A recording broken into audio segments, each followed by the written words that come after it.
Hi everyone, welcome to everyone in person and online.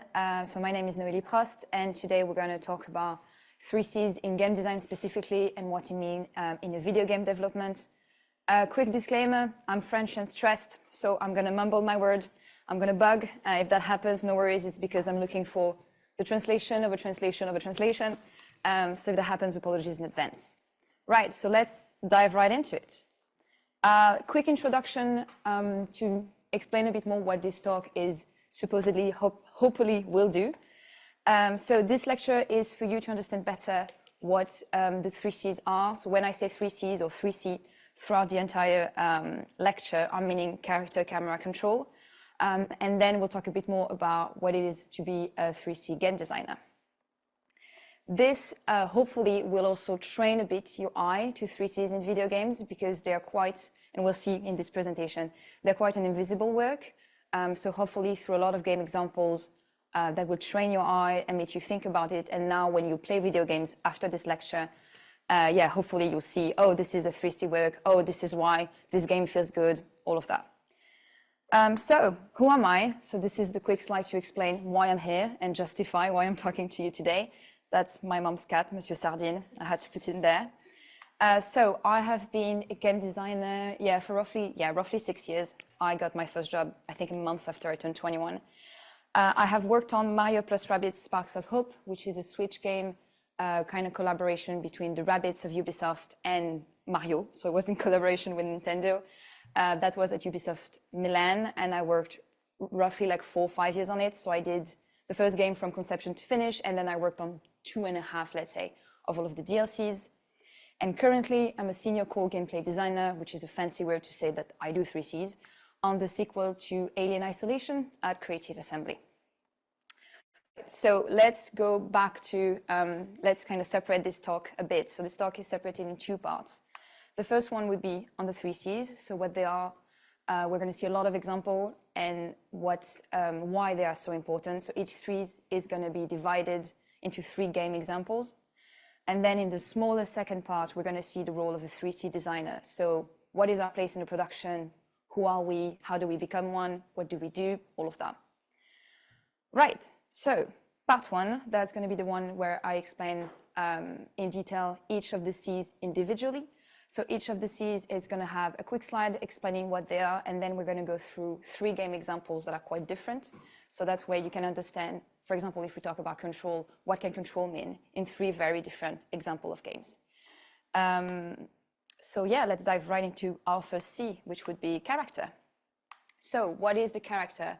When we talk about a character in a video game, what does that mean? It is literally what the player is controlling. It could be anything. If I'm playing Pigeon Simulator, my character is a pigeon. If I'm playing a game where I embody a divine formless entity, then the character is the divine formless entity. If we're talking here, the example of Overwatch, it would be any of the champion. It can literally be anything you want and anything you like. And this is where your game can stand out. People will talk about your game through the character that they're playing. If we're talking a lot about FPS, for example, there's going to be the example of Doom right after. We talk about Doom because the gameplay is good and because the Doom Slayer is fun to play. So this is where you should stand out.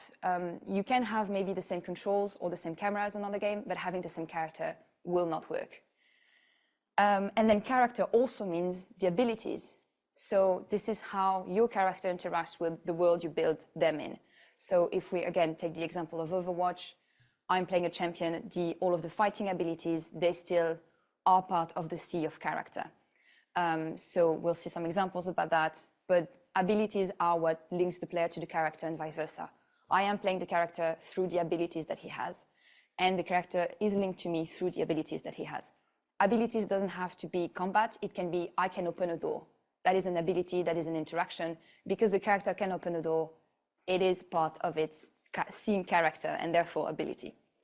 But we'll see a lot of examples, hopefully it'll become more clear. So we're going to see 3 examples. We're going to see the Doom Slayer from Dune, specifically 2016, because that's the one I played. We're going to see the Dynasty members from the Guild 3, and then Tav, specific Tav, not the other playable characters from Baldur's Gate 3. Right, so let's get into our first example with the Doom Slayer. So The Doomslayer, I chose it here because it's an incredible example of a character. Why? Because he has a very simple background. He's a kind of a super soldier, which justify how he can use weapons, how he can use gadgets. He's also kind of superhuman and evolved and modified. This justify all of his movement ability.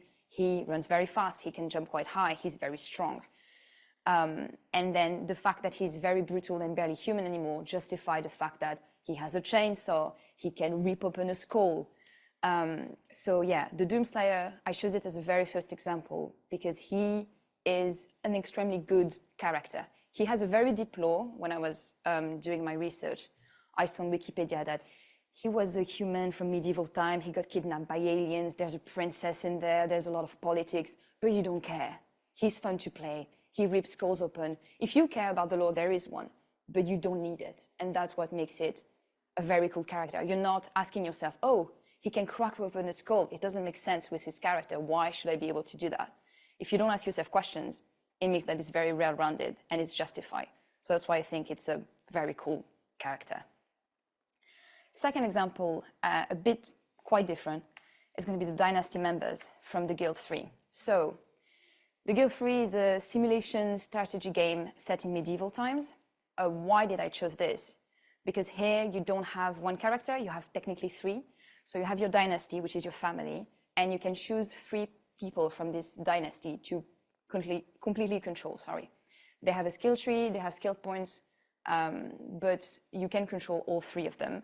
And then, because it's a simulation strategy game, the goal of the game is basically to buy a lot of shops is better, shops, and then you build them, and in those shops there are workers, and you can control a bit what the workers are going to do. So you can say this worker is going to make this, I don't know, furniture. And so this is still a continuity for me of the character because it's technically through the character that you're controlling, so the dynasty members, you will control your worker. And because it's set in medieval times and it's a medieval simulation, the goal is to unlock nobility rank, so your characters will evolve and will get some nobility rank.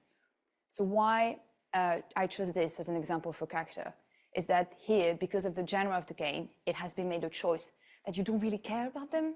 Like you don't feel for your dynasty member, you don't have any emotion through them. If they die, they die. You'll be pissed that they died because you've lost someone that was maybe high rank in the justice system of the city, but you don't care about them personally. And that is completely fine. That's because it is a simulation strategy game and you have many and they make children very fast and you can just expand and choose another one and it's fine. So it's still a character and it will be a job of a 3C designer to make them. But it's an example of a character that doesn't really technically matter. It can be him, it can be another person, it will still work the same. Now, and to go to the extreme opposite compared to the dynasty member would be Tav. That's my Tav. She's very pretty and I love her. So why Tav from Baldur's Gate 3? Because here is an extreme example of how you will build the character. The player builds the character. You do the looks, you do the ability, even through story choices and dialogue choices, you even build their personality. So the choice has been left to the player to make basically whatever they wanted, whomever they wanted. And because that game follows Dungeons and Dragons footstep, and in Dungeons and Dragons, you can be anyone you want and can do whatever you want. Yeah, that's kind of the tagline. Here, of course, it's not feasible to actually put that in a video game, but they try to emulate that as close as possible. So you have a gazillion abilities. You have a gazillion class, especially now with the mods. And so basically here, the choice was like, we give the player the tool to build the character. And in terms of like a 3C design job, I don't believe one person has done all of the abilities. That is humanly impossible, but it still encompasses in the character of 3Cs. If we talk about all of the spells that the game has, for example. That was a bit abrupt. Yes, second part would be the controls. So we've just seen 3 examples about the character. Now we're gonna see 3 examples about the controls, 3 examples about the camera, and then the second part. So the controls, what they are how the player is talking to the game. So you have your game, and then you have whatever device that you have, and that will be your link between the player and your game. So there are a lot of devices that exist, and each of them requires specific work. oops, sorry. Still talking on the device. Of course, we know the classic keyboard and mouse, Xbox and PS5 controllers, but there are so many more. Of course, well, this is the example of the Wiimote. We have all of the devices that Nintendo made. And to give you an example, and I'm very sorry, I searched for videos and photos, but they've all been lost in the limbo. When I was a student, I did a game jam where the goal was to use funky devices, let's say. So we used, I forgot the name of it, but we used like, it looked like a bit of a round skateboard where you put your feet on it and you could control something in the game with your feet. And then we had a VR headset. So the goal was that you were cooking unicorn. Here you had your horn and you were controlling, like you were picking everything you needed to make crêpe. It's very French. And then with your feet, you were controlling the pan so that you made sure that the paste of the crêpe was kind of equivalent and well done all over the thing. It was called Fab and Fat, and I'm very sad I don't have pictures or videos for you today. But that's an example of you were playing the game without your hands at all. You were using your head. You didn't look very smart doing it, but you were using your hand and your feet. To go back on controls, they need to feel good. Alors, to feel good by that, I don't mean that they cannot be difficult. If you have a very difficult QTE, there is difficulty in there, but it's not difficulty in the controls. The controls have to always be responsive. A rule that I have that I think is it's not a rule that you have to follow all the time, but is a rule that is quite important, is if the player presses an input, it has to be recognized. It doesn't mean he succeeded. It doesn't mean he failed. It means that the game needs to recognize that he has pressed an input. You cannot have the player press things and nothing happens on the screen. That does not feel great. And that's what I mean by controls need to feel good. Now, a lot of controls for a lot of players. Of course, accessibility has to be talked about here. So in the past, maybe decade, accessibility has quite been championed. And so now it's something that is very important that we have to put through our games. It's a bit of a scare word for a lot of developers, but I do believe that if you do a bit of research on it, a lot of accessibility options can be very cheap to do and will actually open your games to a lot more players. So accessibility is something that needs to always be kept in mind. And then remapping. Some players will play differently and you should let them, even if it breaks your heart. And I think about one of my colleagues specifically, Adam, that I put a lot of love and effort into making sure that the camera speed feels good and the control feels good and the button makes sense for your fingers. And he basically took a look at it and was like, I don't care, I'm just going to remap everything. And I was like, oh, but why? And basically by talking to him and other people, I discovered that there are some players that are used to a certain way of playing. And therefore, if you don't give them the option to remap everything, they'll be pissed and they just won't buy your game. So it's annoying, it hurts, but it's cheap to do to let them remap, and it will still make your game more public friendly. And you have people like Adam that will buy your game. So sorry, drink a bit because I have no water left in me. All right, so same for the character. We're going to see 3 examples. We're going to see The Sims on PC, specifically The Sims 3, because it's the best one, Wii Sport Resort, and then Red Dead Redemption 2. So let's start with The Sims. So The Sims is mouse and keyboard only, and EA never gave any controller support. I've done a bit of research. Technically, there are some YouTube tutorials on how to play The Sims with Xbox controller. I don't know who wants to do that. Some people do. Again, the importance of letting people use whatever control they want. But here they never provided support because it makes sense for the genre that it is, because it's a simulation game with the camera that it has. I don't even want to imagine how you play this with a controller. And also the controls are very simple. So you can see the list for you it will be the left. Yes, you can see the list on your left. Technically, that is a very simple list. Why? Because we don't really care about the controls. There's no challenge. Whatever you press, whatever button you press, you will not fail something, you will not lose something. We don't really care about them here. They're only here to serve the gameplay. What's cool about The Sims is the gameplay. No one has played The Sims and was like, fun control, I love the controls, or, oh, very bad controls. We don't care about them. So that's a first example to show that controls don't have to be a feature. Here they're not, but they can be. And that's what we're going to see in Wii Sport Resort. So Wii Sport Resort is a game that came out on Wii that is incredible if you have the occasion to play it. So there's a lot happening on the screen. On the left, you have a GIF of all of the games that you can play on Wii Sport Resorts, and then a quick video of the best one, which is the plane. So why is it here? Because they did a great usage of the Wiimote. Basically, any way you can hold the Wiimote, they used it here. And it's very straightforward, it's very easy to understand. Like you can see here in the pamphlet on the left, it's a couple of lines to explain it, and I think they could have even removed a lot of text.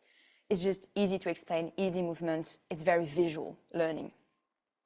Huge variety, again, however you can hold it, whatever big, clear movement you can make, it's in the game. And then it is fun and understandable for everyone. The video is dead, that's fine. Wii Sport Resort is a game that starts at age 7. So from age 7 to whatever age you want, it is possible to play because anyone can do this, anyone can turn around. So they made it very fun and friendly. And I think that's a great example of how to utilize a funky device, let's say. Now, Red Dead Redemption 2. So we're going to spend a bit of time on Red Dead Redemption 2. I'm not going to start the video now because I recorded it myself and it goes too fast. So why is Red Dead Redemption 2 here? So because it had a huge controversy about controls when it came out. And it has a very specific system. So here, as you can see, I'm using my left trigger to aim at Crumb, my horse, a very fancy horse. So when I aim at him, you can see on the right, I have a lot more options that are coming out. But why am I talking about this here? Because there's a possibility to make a lot of mistakes. Here, I'm pressing the right trigger to take out my gun. Placing the right trigger, I just take out my gun. Here I shot. What different input did I do? I pressed the right trigger again, but like half a second more. So if I press the right trigger, I take out my gun. If I press the left trigger a bit more, I take out my gun and I shoot. And that means I could have shot at my horse, I could have shot at an NPC, I could have shot at a lot of people. So that's the first example of a mistake. What just happened here on the video is that B is punching. So another thing that Red Dead Redemption does is that it does not follow all the common rules that you have in input. Usually B is cancel, B is getting out. Here B is punching. So if I run at someone, and I did that truly for the first time by mistake, I was running as you do, and I ran into an NPC and I pressed B by mistake. Then I tackled him to the ground and I was like, oh no. And then you get on top of him and then all the buttons are like, oh, you want to punch him? I'm like, oh no, I want to get out of this. I pressed B, I punched him. So basically a poor innocent NPC had me running ahead, tackle him, beat him out on the ground. And then I was like, well, now the police is after me. And now I have this poor dude that's very mad. And now I don't know what to let me run away. So that's why when the game came out, a lot of people were very mad that you could shoot also your horse. You can punch your horse. There's an animation for punching your horse. And so a lot of people, especially if you're not willing to reload or if you're not willing to run away, if you're trying to have, because there's an honor thing, whenever you kill someone, you get honor less. If you punch someone, you get less honor. So a lot of people were really, really mad about this. But I love it. Why do I love it? Because I think it's a very bold choice. And it makes sense in the context of the game.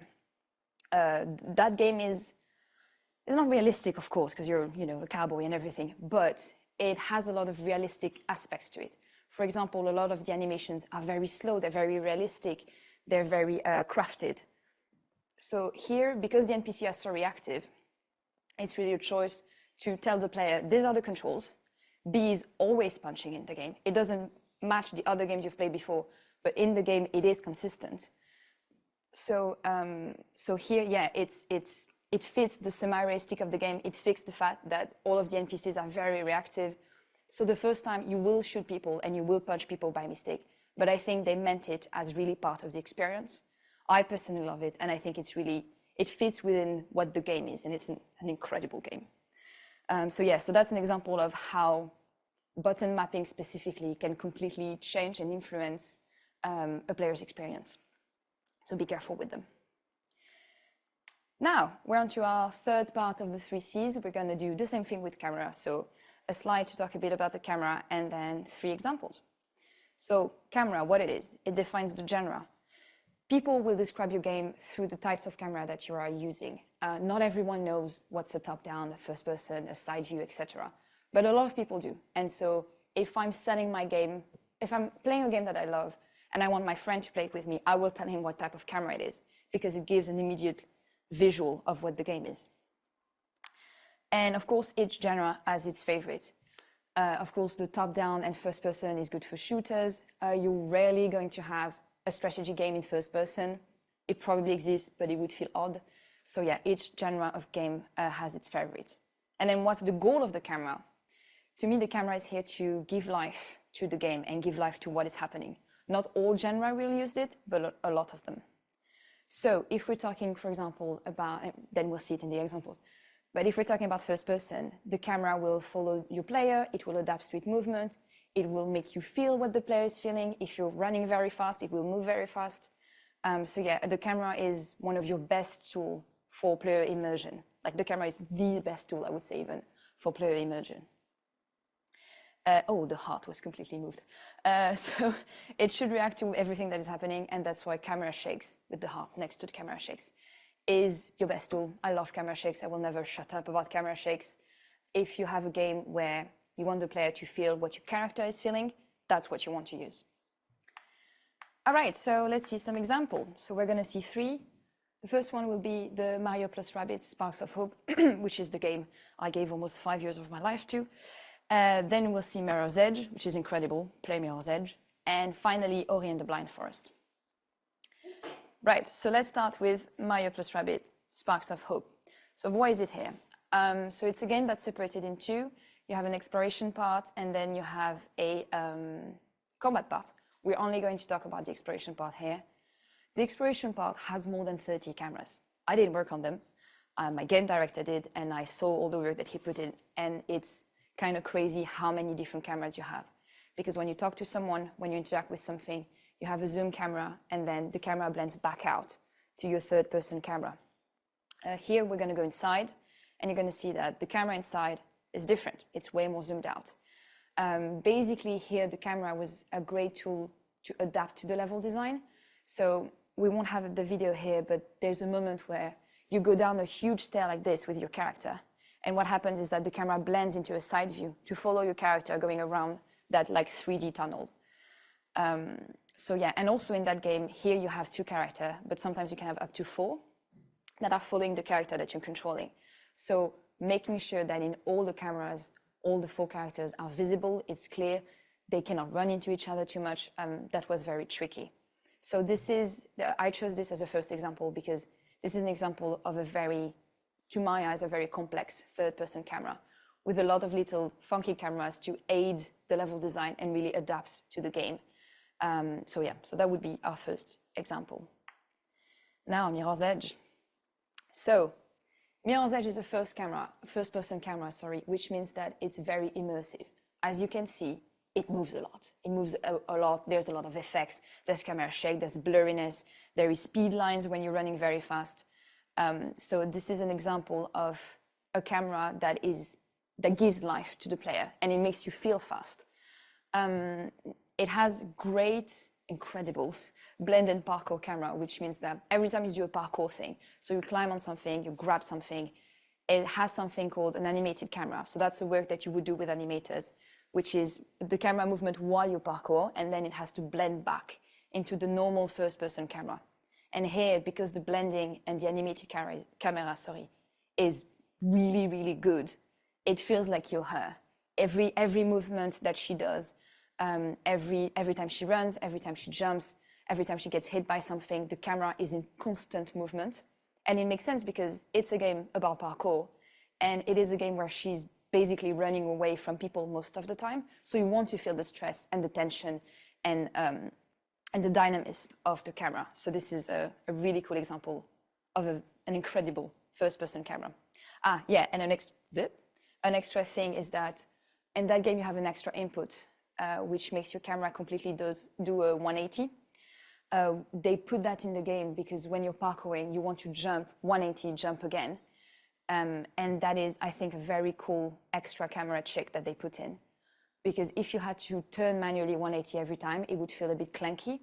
But even if it would feel a bit clunky, to be honest, in that game, the camera is so fast and responsive with the stick that even turning 180 yourself wouldn't be very fast, but they still added something more for you to simulate her basically snapping her head super fast. So to conclude on this example, this is an incredible first-person camera. everything is reactive, everything is moving. And I think that if you played that game with a static camera without camera effects and camera shakes, it will feel bland, it will feel boring, you wouldn't feel the speed. So this is an incredible tool that they used here. And now we're going to be checking our, sorry, I'm checking time. Yep. Our last example, which is Ori and the Blind Forest. So because Ori and the Blind Forest is a platformer Metroidvania adventure game, here they use the side view, which is kind of classic for this type of game. But they added a lot of little tricks to it. So as you can see, the camera is centered on Ori, but it has a slight delay because it has kind of an invisible elastic between the camera and Ori. So every time Ori moves, the camera is slightly behind it. So that helps a lot with feeling the dynamism and the grace and the nimbleness of the character. And it adds to basically make the game more fluid and smooth. Everything in Ori is very fluid and smooth, so they had to make the camera fit that. And it also has a great usage of camera shake, of course, when you get damaged, but also as you're gaining ability through Ori's skill tree. One of the abilities is when you're in air, you can put kind of a boost with your feet and you will be propelled forward. And when you do that, there's a very strong camera shake. So basically, as the character evolves, the camera will evolve with its abilities, and it will, and again, it's to make you feel a bit more immersed, even if it's not first person, and it really falls, it fits the character and how, graceful and light he is, and everything is made to make you feel, feel the continuity of his very nimble animations. So it's very well-rounded and made to be smooth. That's one of the main thing about this game, is that it's very smooth. See, that's the camera shake we're talking about. Every time up, you have a strong thing pushing you forward and a slight slowdown. It's really well made. All right, so that were our 3 examples for the camera. So we've done all of the examples for character camera controls. Now, quick slide on why 3Cs are very important. And I'm not just saying that because it's my job, even though kinda. So why are they incredibly important? They are a foundation. You will build a lot of the game upon them, meaning that the way you control and the camera that you choose and how the camera works, that is what also the other developers will use to make the game with you. So the choice of them is extremely important at the very beginning. And 3Cs can be incredibly memorable, but they really don't have to. And that depends on the type of game you want to do, and it depends on the genre. If we think again about The Sims and the Guild-Free, we don't care about the 3Cs. Like, it's a very simple camera. The controls are very simple. Sorry, not that we don't care about the 3Cs, but they don't have to be memorable. They have to be well made, but the player doesn't have to notice them, and that is completely fine. Fail it, fail all. A great game with bad 3Cs is a bad game, and I will stand on that. If you have a game that is super pretty, great sound, incredible level design, great story, but the controls are clunky, the camera is not good, the character doesn't have great abilities or does nothing, your game will be bad. And that puts a huge responsibility on 3C designer, because if I don't do a good job, everyone's hard work doesn't show. So that is something to really remember. And then if you have a bad game with great 3Cs, the game is not completely bad. It can still be fun, because 3Cs is the usability of the game. If it's still fun to use, and I still have fun to play, even if the level design is bad and it looks horrible, I'm still gonna have fun. I might not spend a lot of money on it, I might not play for a long time on it, but it can still be fun. Consistency in development, 3Cs should be one of the first and probably one of the last thing that you do. They have to be one of the first, because if you don't have a character, you don't have a game. If you don't have a camera, you don't have a game. Same thing with the controls. But why they should be the last? So 3Cs is something that should evolve with the development. You're going to start with something very basic, no camera shake, no nothing. You have your character, he presses, he jumps, all right. But as you go on in development and you have, the levels that take form, and then maybe some designer will come to you and want to add some abilities to the character. Maybe now the character runs and jump, all of that, your 3Cs have to adapt to it. So for example, I believe that on the game I'm working on, I will add camera shake until probably the last moment I can. And so it has to basically cater to how your game evolves. They have to evolve with it. And so that's why they're, again, very important. All right, so, yes, the important sentence.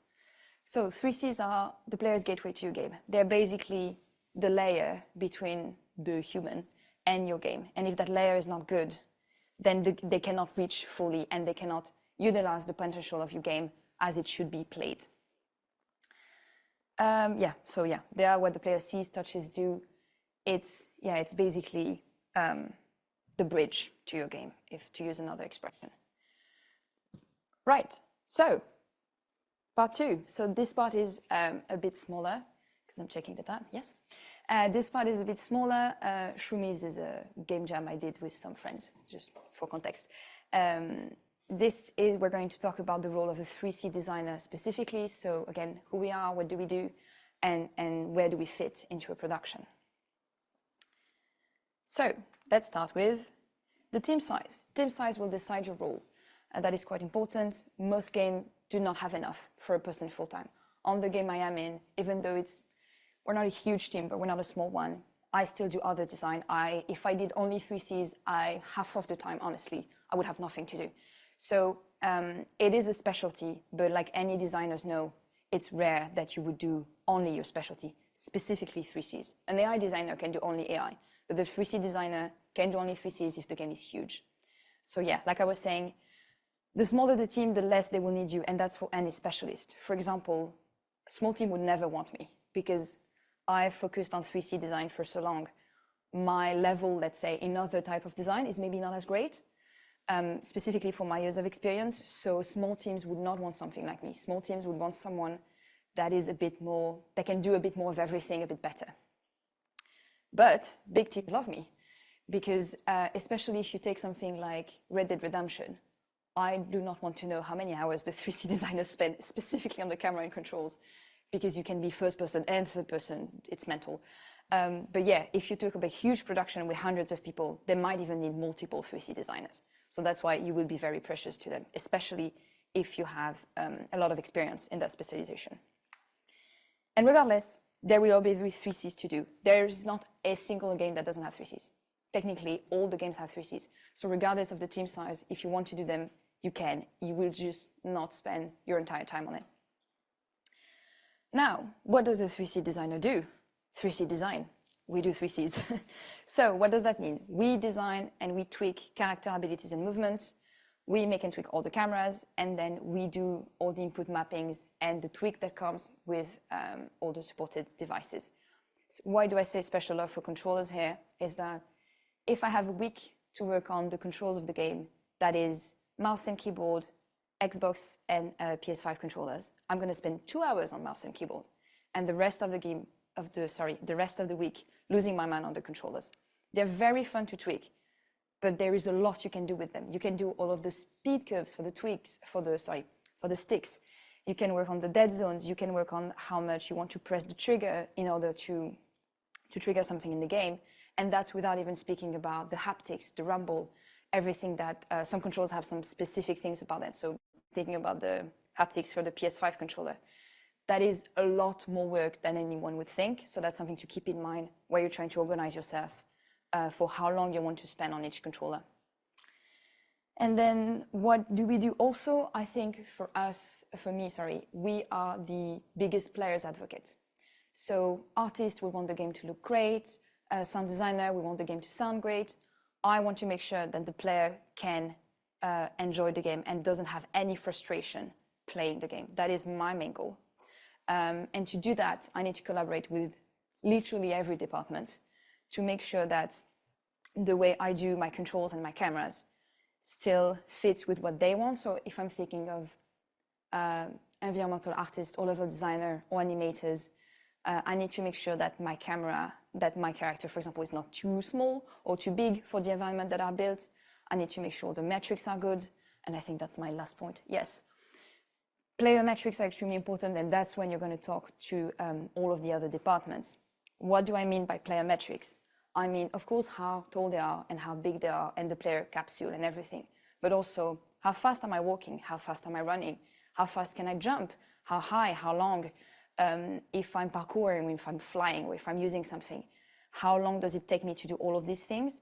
And how much distance do I do in that? So for example, if you have a player that can jump, that is something that you'll have to work on a lot with level designers, because you'll have to give them, okay, my player can jump 1 meter long, so that every time they have to make a little hole that the player can jump, it has to be probably around 80 centimeters. So you'll get into a lot of metrics with a lot of the department to make sure that the way the player moves makes sense in the world that you're all building together.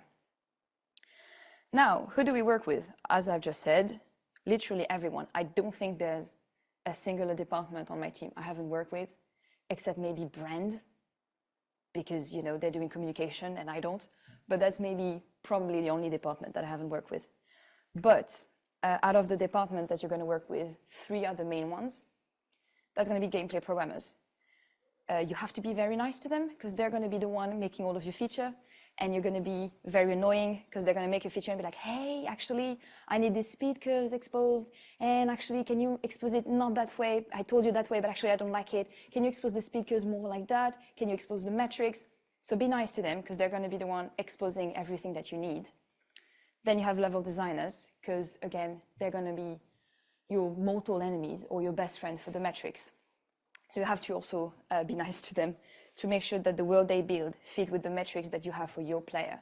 Because you will build your metrics on feeling. So you'll be like, okay, this feels good to jump. And therefore, that's what I'm going to give the jump to be. But they might tell you, no, it doesn't work with the world that we're building. So please, can we change it? So it's a discussion to have with them. And then lastly, but most importantly, the animators.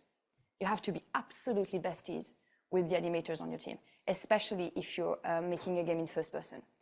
Because every movement they have, you will be thinking about timings. So this is how fast I want you to grab that door and open it. And the animators will be like, no, but I want something pretty. So I want a long animation where all of my fingers, one by one, grab the handle of the door. And you'll be like, no. I want it to be half a second. So because you're going to have a lot of discussion about timings like that, you have to be on very good terms with them. And you have to trust also their experience and their knowledge, because they know animation way better than you do. And you know what design you want, and therefore you have to reach an agreement with both of your expertise. Checking time. All right. So how do I become a 3C designer? So that's just one slide, because it's quite simple. The first thing you do, and I hope you will be able to do that a bit more after this lecture, is that when you play games, you pay attention to them. So if I'm playing a game and it feels great, and I'm like, oh, I don't know why this feels great, ask yourself why. For example, the first time I played Ori and the Blind Forest or Mirror's Edge, I was like, oh, this feels incredible. I feel like I'm parkouring and jumping. Oh, I'm so fast. This is so great. So I asked myself why, and then I realized that a lot of the work was in the camera, for example. And then use those games as example for everything. You don't have to reinvent the wheel every time.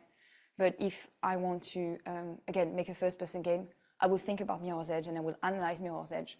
And I'll be like, oh, these are some examples of, they put a camera shake at this moment. This is quite cool. Maybe I can reuse that. Do 3Cs.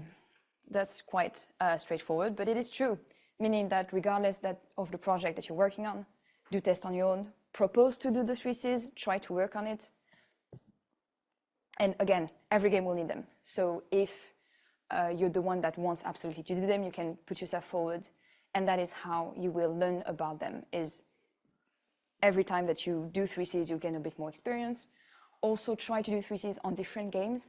So for example, having worked on third-person, side view, and a lot of other projects, 3Cs are very different every time. So as much different genre as you can, try to work your 3Cs on a lot of different things and platforms. And then ask around, because other departments will know sometimes better than you on some stuff, especially if you have someone with a lot of experience. So I'm currently in a team where I think we have like 2 juniors max. Everyone's a senior or a principal, and that is wonderful, because it means that when I have a question on something technical about the camera, I can go to the engineers and ask them. So don't hesitate if you're in a team with people with more seniority than you to just ask them, because they might know the answer more times than you think. Again, I will talk again about animation, especially animation. If you're doing any type of game, animation will know a lot about timing, so you can ask them a lot of questions. Sorry. And that concludes our talk. Lovely, perfectly on time. So we got about. Yeah, I'm just gonna finish the conclusion. Sorry. Sorry, go for it. Yeah, no worries. So yeah, just to conclude and to wrap up everything. So yeah, 3C design is all in the detail. It is quite of an invisible work, but once you notice it, you realize that it can make or break a game. So they're very important, they're very cool, and have fun with it. And that concludes the talk, so thank you very much. If you have any question, I think they were asked in the chat. If you know what game this image is from, you get brownie points from me. And that's it. Thank you very much.